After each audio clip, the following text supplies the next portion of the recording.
அனைவருக்கும் வெற்றி தமிழ் பயிற்சி அகாடமியின் சார்பாக இனிய வணக்கம். இந்த ஷார்ட்ஸில் நம்ம 10th சோசியல் சயின்ஸில் காலநிலை பாடத்தில், அதாவது ஜியாகிரஃபியில் 2 மிக முக்கியமான கேள்விகள் பார்க்க போகிறோம். நல்லா பார்த்து வச்சுக்கோங்க. ஸோ இந்த பகுதி தாங்க நம்ம இப்போ பார்க்க போகிறது.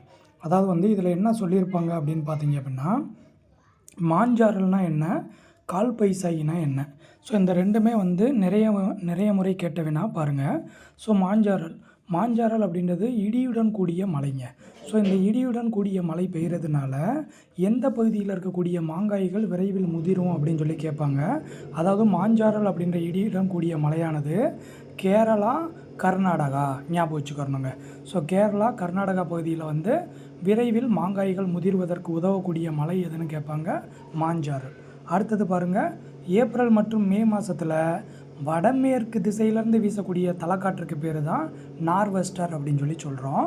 ஸோ இந்த நார்வெஸ்டர்னு சொல்லலாம், இல்லாட்டி கால் பைசாயி அப்படின்னு சொல்லி சொல்லலாம். இப்போ ஏப்ரல் மற்றும் மே மாதத்தில் வடமேற்கு திசையிலேருந்து வீசுதுங்க. ஸோ இதனால் பயன்படக்கூடிய பகுதி கிழக்கு மற்றும் வடகிழக்கு. வீசுறது வடமேற்கு திசையிலேருந்து வீசுது.